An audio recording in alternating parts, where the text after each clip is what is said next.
Bienvenue dans ce nouveau chapitre. On a déjà fait un bon bout de chemin ensemble. On a vu pas mal de caractéristiques du synthétiseur, on a vu des oscillateurs, on a vu des filtres, on a vu à peu près tous les moyens de moduler le son qui existaient, soit de manière automatique, soit de manière manuelle, les différentes manières de les faire interagir, quelques trucs pour mieux maîtriser le timbre du son brillant, de l'attaque, le gros son, etc. Donc vous commencez quand même à avoir un bagage de connaissances qui est assez important, et en tout cas très différent de quand vous avez commencé la formation, j'imagine. Je pense que le moment est venu pour vous de regarder un petit peu en arrière et de vérifier que toutes les notions ont bien été acquises.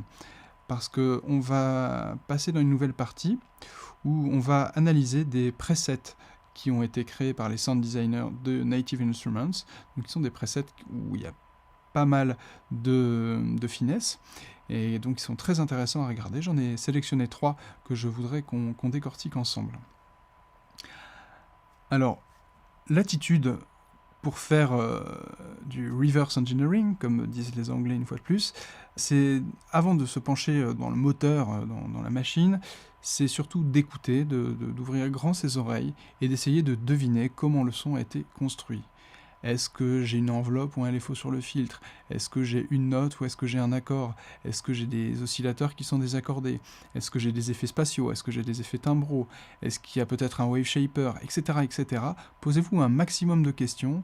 Plus vous vous posez de questions, et plus ce que vous allez retirer de l'analyse des presets va être riche en apport de connaissances.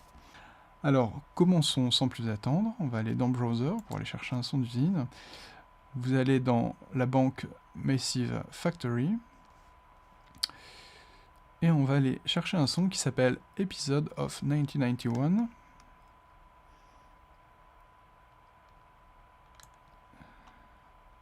Qui se trouve ici. Pour le sélectionner, vous double-cliquez, pas de surprise. Je vois ici que les 8 macro-contrôles sont utilisés. Je retourne en vue synthétiseur. Et là, avant toute chose, eh bien, je vais l'écouter. Je vais le jouer et nous allons l'écouter intensément, essayer de comprendre ce qui se passe à l'intérieur de ce son, comment il a été construit, quelle était l'intention du sound designer.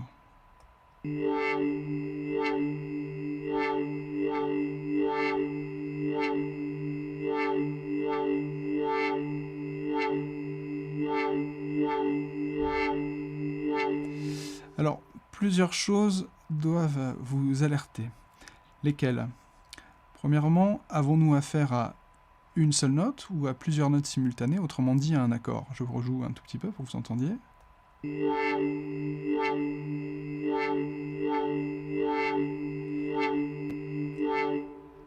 Si vous avez une oreille musicale un peu exercée, vous reconnaîtrez qu'on a un son fondamental, par-dessus lequel on a une quarte, puis une quinte. Hein, c'est comme si on avait l'intervalle Do, Fa, Sol, par exemple.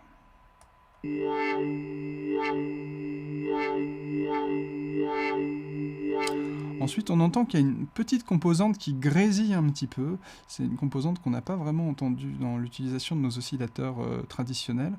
Alors peut-être qu'il y a un élément qu'on a vu par le passé, au cours de la formation, qui est là pour apporter un petit peu de saleté, un petit peu d'incertitude finalement dans ce son. Et enfin, il y a une dernière chose. Vous entendez cet effet de waouh, waouh, waouh.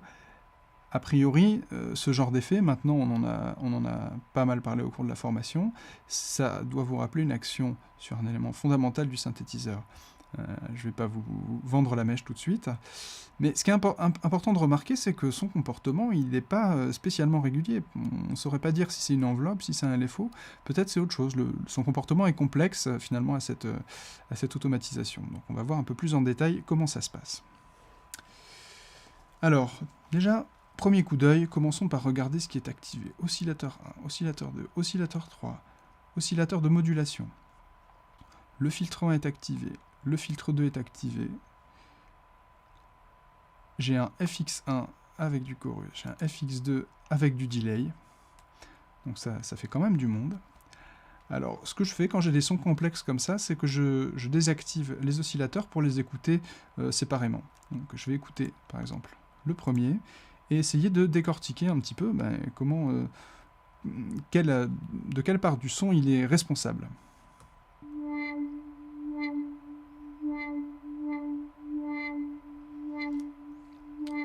Alors je vois que j'ai une onde qui est sélectionnée, qui s'appelle Flanders 1.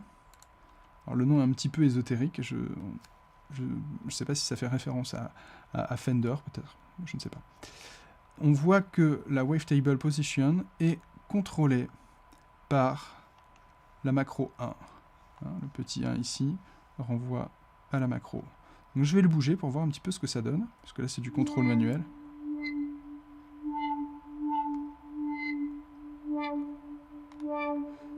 Donc là je fais un morphing à l'intérieur de cette forme d'onde, qui donc a deux formes aux extrémités, et on voyage entre tous les états successifs à l'intérieur. Sans plus attendre, je vois bien qu'il se passe quelque chose au niveau du cutoff de mon filtre, cet effet wah-wah. Je vois qu'il y a deux choses qui sont assignées dessus. Il y a le moduleur 7 qui est ici, nous n'avons pas encore parlé, qui s'appelle le performer. Et on a aussi le 3, c'est-à-dire la macro 3 qui contrôle le cutoff. Donc les deux agissent de concert.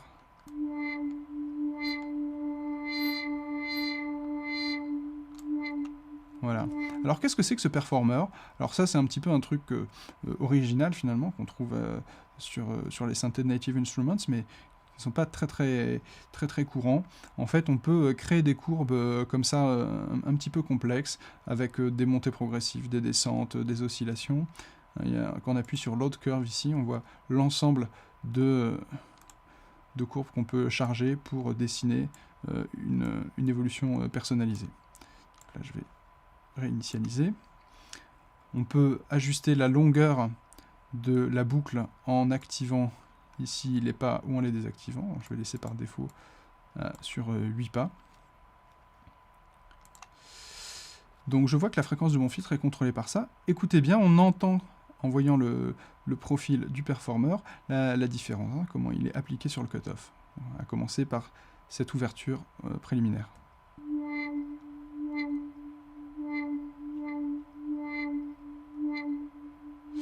Et je vois ici que j'ai mon crossfade qui me permet de voyager de l'une à l'autre et qui est appliqué à la macro 7. Et je vois effectivement que ici j'ai séquence, crossfade, X-fade. Donc je vais passer de l'une à l'autre pour voir un peu ce qui se passe.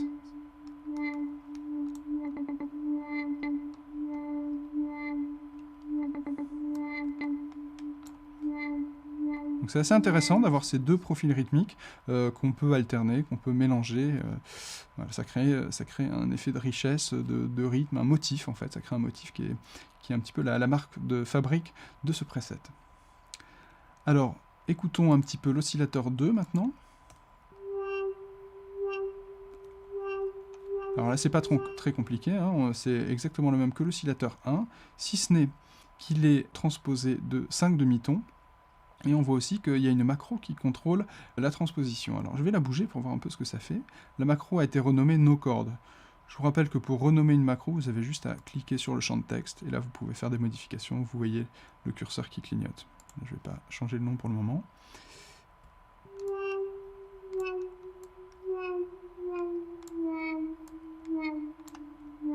Voilà, donc là, je désaccorde. Je transpose plutôt l'oscillateur 2, et l'oscillateur 3 c'est pareil, on a la même forme d'onde, mais cette fois-ci transposée de 7 demi-tons.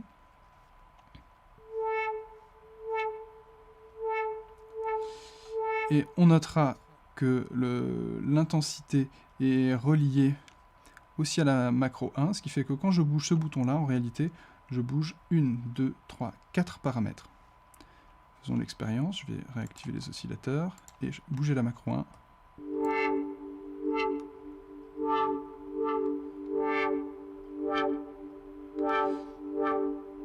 J'ai un effet de morphing qui est quand même assez intéressant, assez fin. Je vais réactiver mon oscillateur de modulation, vous vous rappelez qu'il était allumé. Et on va voir un petit peu ce qu'il contrôle. Alors là, on voit que tout est sur off, excepté pour la fréquence de filtre, donc du filtre 1, qui est effectivement modulé par cet oscillateur de modulation.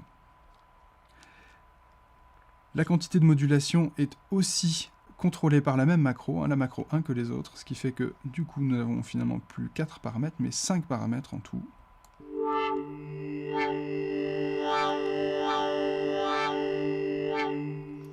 Vous voyez, quand j'augmente le waving et que le modulation OSC oscillateur se met en action, on a ce côté un petit peu sale, hein, parce qu'on travaille sur une fréquence élevée, donc on module très très vite la fréquence de cutoff, et donc beaucoup plus vite que ne le ferait LFO, et du coup ça génère un artefact qui aussi caractérise ce preset.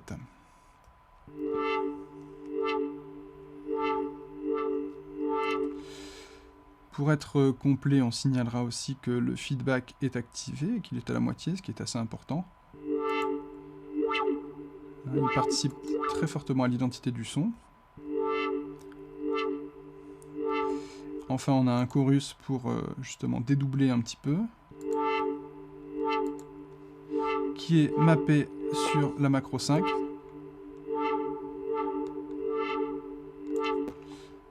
Derrière, j'ai un delay qui est contrôlé à la fois par la macro 5 FX Mix, c'est-à-dire quantité d'effets, et par la macro 6 sur l'étouffement et le feedback, donc delay fun.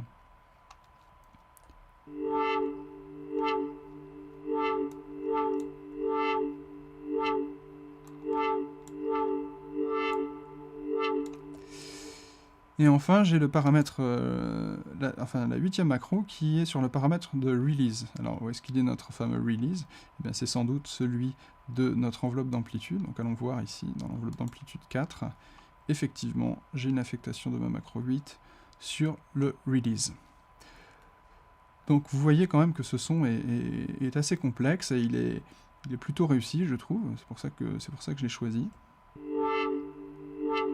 Il a une identité, il y a déjà une espèce d'émotion, une esthétique qui transparaît, et qui est quand même la marque des gens qui savent bien programmer les synthés. Voilà, on va passer à un autre preset bien différent dans le prochain tuto.